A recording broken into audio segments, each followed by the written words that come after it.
Most people wake up in the morning, check their phones, scroll through the headlines, and assume the world is basically the same as it was yesterday. Same alliances, same rules, same powers, calling the shots. But what if I told you that right now, in real time, the very foundations of the global order are shifting, and most people are completely missing it? We are living through one of those rare moments in history where multiple crises don't just happen side by side. They feed each other, they amplify each other. And the decisions being made right now in Washington, in Moscow, in Tehran, in Brussels, will shape the next 20 years of your life, whether you follow geopolitics or not. Today, I'm going to walk you through exactly what is happening, why it matters, and what it means for ordinary people.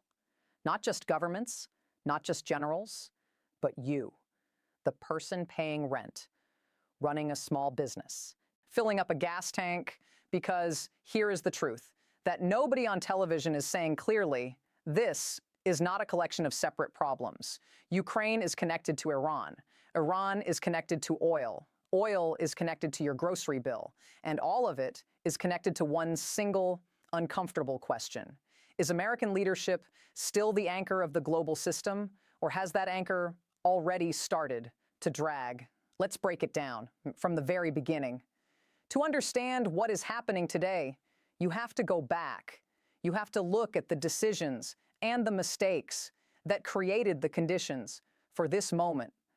For decades after the Cold War, the world operated on a relatively simple framework. The United States sat at the center. NATO held Europe together.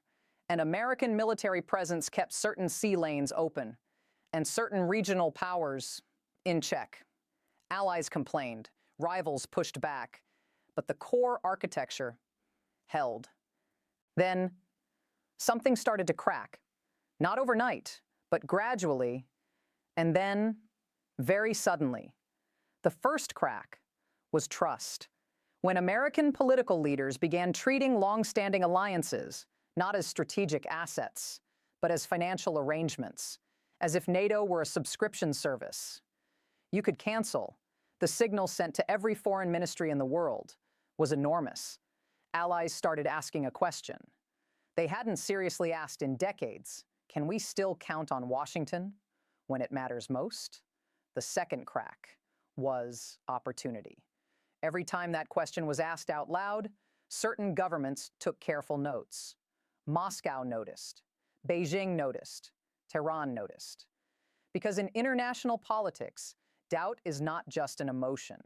Doubt is a resource. Doubt in alliances creates gaps. Gaps create leverage. And leverage, in the hands of patient, calculating governments, becomes power. The third crack was coordination between rivals. This is the piece most people miss entirely. While Western attention was focused on individual flashpoints, this election, that speech, this sanctions package, something quieter and far more consequential was happening. Countries that shared a common interest in weakening the Western-led order began building practical, working relationships. Not just diplomatic agreements, not just photo opportunities at summits, real operational cooperation.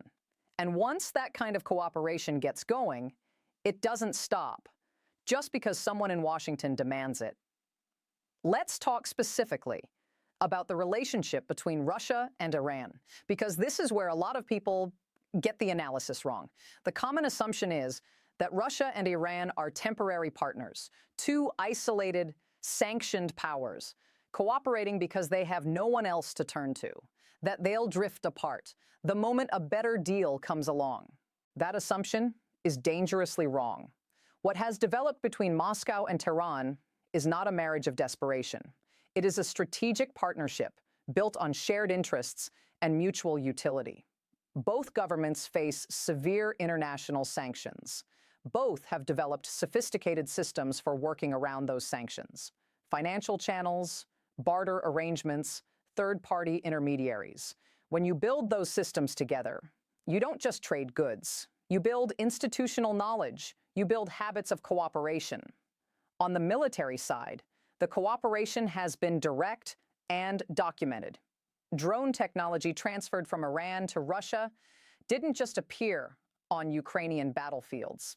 It told a larger story, the story of two countries moving from political alignment to battlefield relevance for each other. That is a qualitative shift, and it means that any Western strategy that tries to deal with Russia and Iran as completely separate files is operating on a false premise. This is not a side issue. This is the central architecture of the current challenge. Now let's turn to Europe, because what is happening there is equally significant and equally misunderstood. The debate about NATO burden sharing has been a feature of alliance politics for decades. That debate is legitimate. It is worth having. But there is a massive difference between having that debate and making the core defense guarantee itself sound conditional. When alliance commitments start sounding like they depend on payment plans, something fundamental changes. It's not just a matter of hurt feelings in European capitals. It's a matter of strategic calculation. Here's how European governments think about this. If there is even a serious chance, not a certainty, just a genuine possibility, that American support is not unconditional, then prudent planning requires preparing for that scenario. That means more domestic defense spending, deeper European military integration, building structures that don't depend entirely on American participation. It means, in short, building alternatives. And here is the crucial point. Once alternatives are built, they don't disappear. Contracts are signed. Industrial capacity is developed. The new structures become permanent features of the landscape, even if the original threat that prompted them fades. Meanwhile, Ukraine sits at the center of this entire question. The support Ukraine receives, or doesn't receive, is not just a matter of one country's survival. It is a signal about whether Western commitments mean anything at all. Every delay, every political fight, every moment where aid gets held up is a data point that every government in the world is recording and analyzing. The answer will shape security calculations for a generation. The Middle East might seem like a separate story, but it is actually where all these threads come together most visibly. The geography of global energy is not just an economic fact. It is a strategic fact. The waterways of the Persian Gulf, the Red Sea, and the corridors connecting them carry an enormous share of the world's oil and goods. When those corridors become contested, when shipping insurance rates spike, when tanker routes get rerouted, when naval assets get deployed to protect commercial traffic, the effects don't stay in the region. They show up at the gas pump. They show up in the price of imported goods. They show up in fertilizer costs, which affect food prices. They show up in shipping costs, which affect everything that moves by container. And when all those prices move at once, they show up in inflation numbers that affect interest rates, mortgage costs, and the entire calculation of economic recovery. This is what strategic planners mean when they talk about theater linkage. It doesn't require anyone to have a master plan. It just requires that the structural connections exist, and they do. The Iranian dimension is particularly important here. Tehran has consistently demonstrated both the willingness and the capability to use regional pressure to raise the cost of American commitments. And that tool is most effective precisely when American attention is divided, American alliances are strained, and American political will is unclear. I want to pause here and make sure we understand something clearly, because it is counterintuitive to a lot of Western political thinking. In the Western democratic tradition, instability is generally seen as a problem, something to be solved, stabilized, managed, and resolved. But for certain governments, managed instability is itself a tool. Not chaos for its own sake, but calculated, sustained ambiguity that keeps adversaries reactive, divides their attention, complicates their decision-making, and raises the cost of every commitment they try to maintain. The logic works like this. If you can keep multiple crises running simultaneously, you force your opponent to choose. Every resource deployed to one theater is a resource not deployed to another. Every alliance strained in one direction is an alliance with less capacity to coordinate in another. You don't need to win any of these individual contests decisively. You just need to keep them running. You just need to keep the cost high and the outcome uncertain. Over time, that accumulates into something powerful. War fatigue, alliance fatigue, political fatigue, and fatigued democracies make choices that more patient, more centralized governments can exploit. Understanding this logic is not the same as admiring it. It is simply necessary for countering it. Let me bring this out of the realm of high strategy and into the reality of everyday life, because that is ultimately what matters. If you heat your home with oil or gas, you are already connected to these events. If you run a small business that depends on imported materials, you are connected. If you have a mortgage and you're waiting for interest rates to come down, you are connected. The mechanism is not mysterious. Energy prices affect transportation costs. Transportation costs affect the price of everything that moves. When supply chains get disrupted or rerouted, inventories tighten. When inventories tighten, prices go up. When prices go up broadly, inflation returns. When inflation returns, central banks keep interest rates higher for longer. When rates stay high, borrowing becomes more expensive for everyone. Home buyers, business owners, farmers, governments. And here is a piece that often gets overlooked.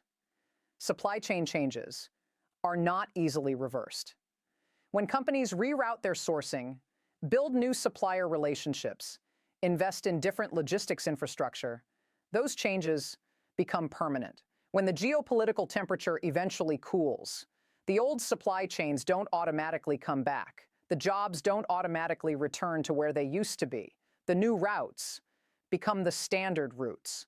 This is why the economic consequences of geopolitical instability are so lasting. They're not just a temporary tax on the present. They reshape the structure of the economy for years afterward. So where does all of this lead? Let's be honest about the range of outcomes, because anyone who tells you they know exactly how this resolves is selling you something. The first scenario, stabilization, diplomatic pressure, market reality, and the weight of institutional inertia force a cooling of the most dangerous flashpoints. Shipping lanes remain open, Ukraine support continues, European rearmament proceeds steadily. In this scenario, the structural changes remain permanent, but the temperature comes down. This is the best realistic outcome. The second scenario, gradual realignment. The middle powers of the world draw the conclusion that betting everything on a single, unpredictable center is too dangerous. They diversify. They build new relationships, new financial systems, new security arrangements. The United States remains enormously powerful, but its position shifts from unchallengeable anchor to one very important player among several. This may already be underway. The third scenario, escalation. Multiple crises amplify each other. Energy shocks, alliance failures, military miscalculations combine into something that none of the individual actors fully intended, but none of them can stop. This scenario doesn't require a world war to be catastrophic.